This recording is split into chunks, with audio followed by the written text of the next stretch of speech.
This young lady, she's a new Christian. She ranted recently on TikTok, and it was a wake-up call for me, and it might just be for you too. I came across this video on social media the other day, and it's gotten quite a response already. So I thought we could watch it together. You can let me know what you think in the comments down below, and I have a lot of thoughts. From what I can tell, this video is going to hit on a lot, so get comfortable because we're gonna dive right in. By me responding to this video, I'm by no means trying to call this girl out or expose her in any way, but I do think by responding to this and bringing it to my audience that it's going to be beneficial for you guys and edifying for us in our faith and how we understand new Christians coming to the faith as well. Before we jump in, maybe you've heard the announcement that we are starting bi-weekly video calls on the Daily Disciple Patreon again. If you have been a part of this community for quite a while, you'll know that almost maybe a year and a half ago now that we used to do calls quite frequently. We stopped those for a while because I was getting married. There's lots of stuff going on in my life at this point, but things have settled down and I'm really excited that we're going to be able to chat, as a group together on video calls more on a regular basis. So if you're interested in going deeper in on this community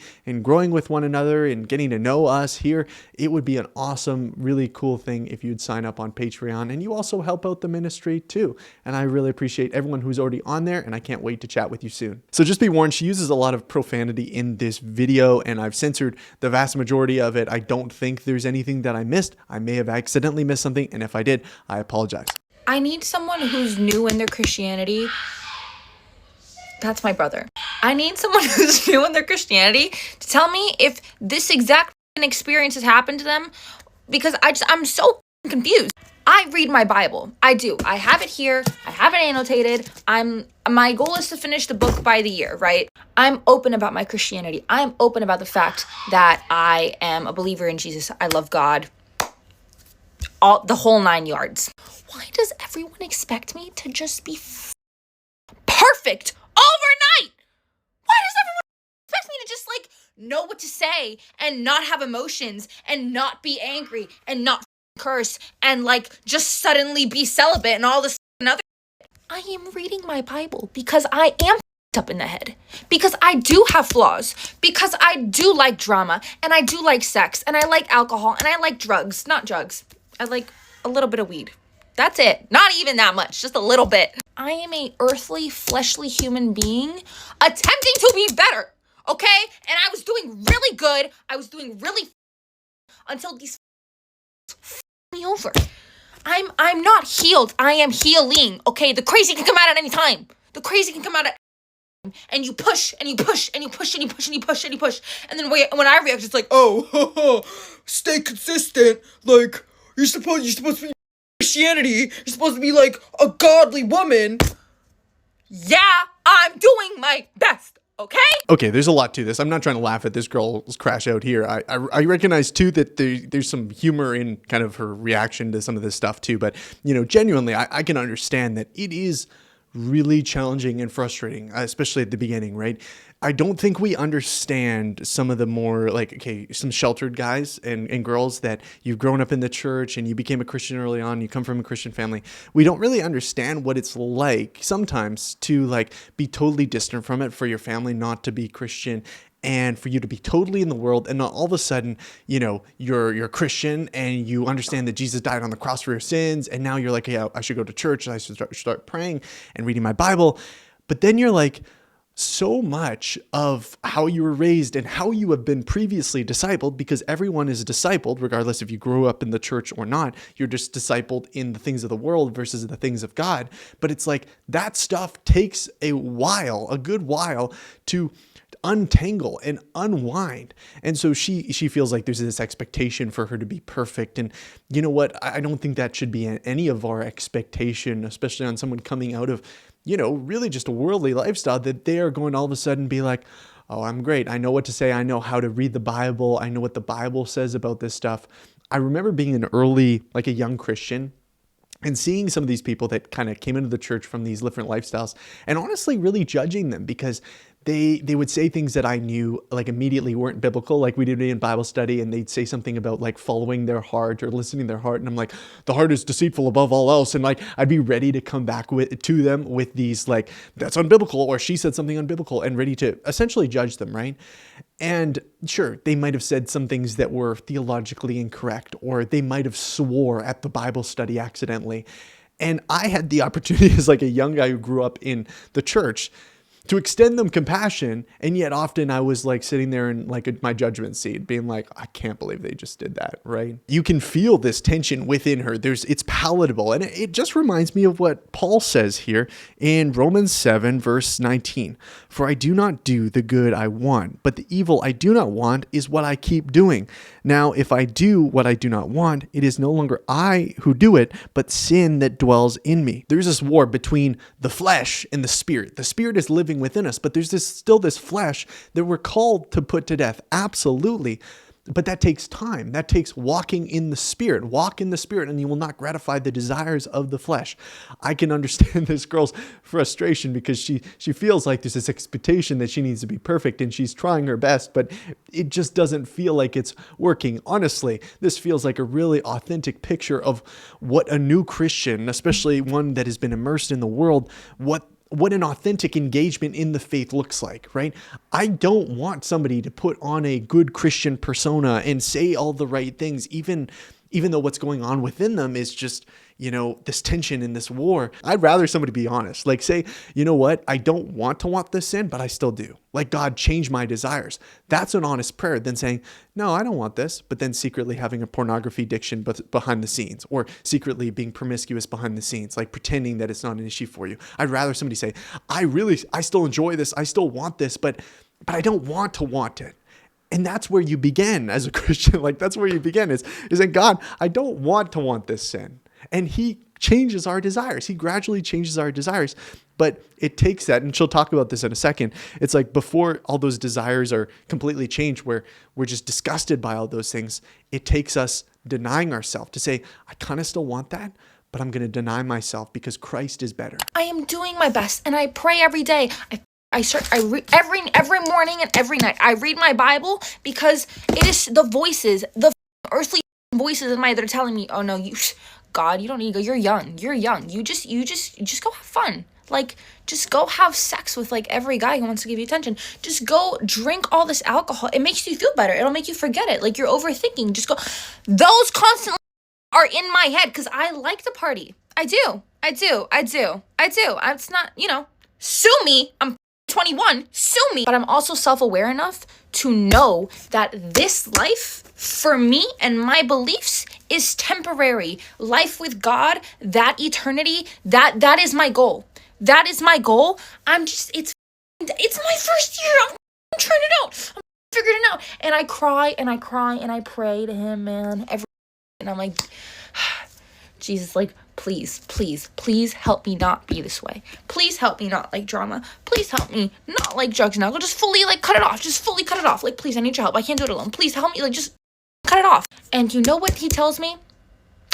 I don't know why. He doesn't talk. I'm not schizophrenic. All right. But in my heart, you know what it says? It says, Sam, this isn't for me to take away from you. This is for you to give up. Okay, as I watch this video, you know what? I can resonate with some of her, like this tension that's going on, right? But I just think back to like younger Isaac, what he would think about this, right? If he were to come across this video, and I think he would primarily be thinking, why is she using so much profanity, right? This feels like something that is completely against God. Like, this is not a way a Christian should be acting at all. And so, maybe I'd even begin to start questioning her salvation, to say like, how could she even use all this language and still call herself a Christian and all that? Nowadays, I think, here's the deal. I just feel like, and maybe you could say that I'm soft or whatever, I'm squishy or watered down, I don't know. But these days I'm convinced that we are called to be ambassadors of Christ, and we're called to be pictures of what Christ looks like on this earth. And is using this kind of language like bad and not a good representation? I think so. Yeah, I don't think we should let perverse talk exit our mouth.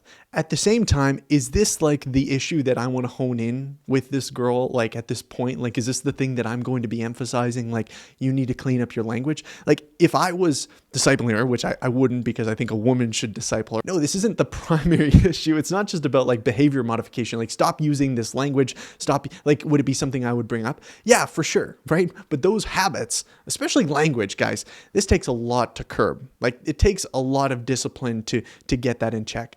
Ultimately, I'd want to focus on her heart. Like, where is your heart with this stuff? Do you want to glorify God in this? Do you want to live for him? Like, that's where we begin. It's not, stop talking that way. That's not how a Christian should talk. It's, okay, you know what? I'm going to bring this to you. What do you think about this? Do you think is this a way that you want to talk? And honestly, I'm sure she's like, I don't want to continue to talk this way. I want to try to figure this out, but it's hard. And so then you begin to see her heart in this. The parable that keeps coming up in my mind is the parable of the tax collector and the Pharisee. The Pharisee and the tax collector, they both go up to pray, and the Pharisee says, hey God, thank you that I'm not like these other men, these idolaters, these adulterers, these, fornicators and tax collectors and all these evil people. Thank you that, I give offerings and I teach and I study and that I keep the law and that I'm just a good guy. And then the tax collector, he doesn't even lift his eyes towards heaven. He beats his chest and he says, God, have mercy on me, a sinner. And Jesus says, who does God prefer in this situation, right? And he says that the humble will be exalted and the ones who try to exalt themselves will be humbled. God doesn't receive the one who's like, I'm so awesome. I'm better than, this girl because I don't use this kind of language. And actually, I think partying is gross and bad and disgusting. And so God, love me, like appreciate me. But no, he values the one who says, you know what, God, like my desires are out of whack and my actions are out of whack. And I know that.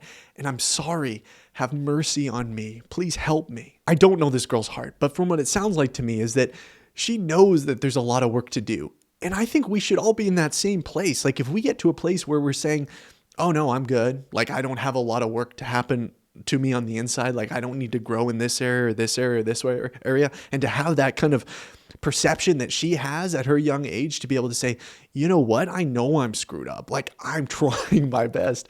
If we're not still taking on that same mentality, even as Christians that have been in the faith for 10 years, I think we're missing out. Like if we're still not able to say like, maybe not to that degree, maybe there's things that aren't as blatant, but still be like, man, there's a pride issue still in my heart that I'm warring against, or this sin issue, this temptation that I'm putting to death.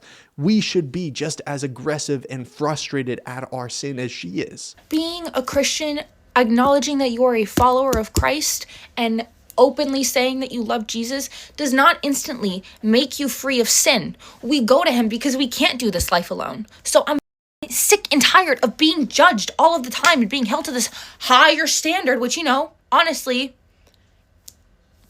I should uphold because I am representing him to some degree. I am representing him. And that's probably why people will look at Christians and be like, well, if that's a Christian, then I don't even understand that religion. Like, I don't even understand that religion. If that's a Christian and she's acting that way, she's not really a Christian. She's not really a Christian. That's why people sway away from Christianity. They don't understand, bro. This isn't a religion. Christianity is a relationship. It is a relationship with the Lord, with God. It is me and God, him and I. That is it, okay? That is it. It doesn't mean instantly, she's a saint, all right? She's just wiped away. No sex before me. She's wiped away. I'm trying. I swear I'm trying. You can see how she catches herself there where it's like there's this frustration and it's like, okay, to a degree, it's understandable why you'd be frustrated about it, feeling like people are holding you to this unrealistic standard of like, hey, I'm just new to this. I don't know how to do this.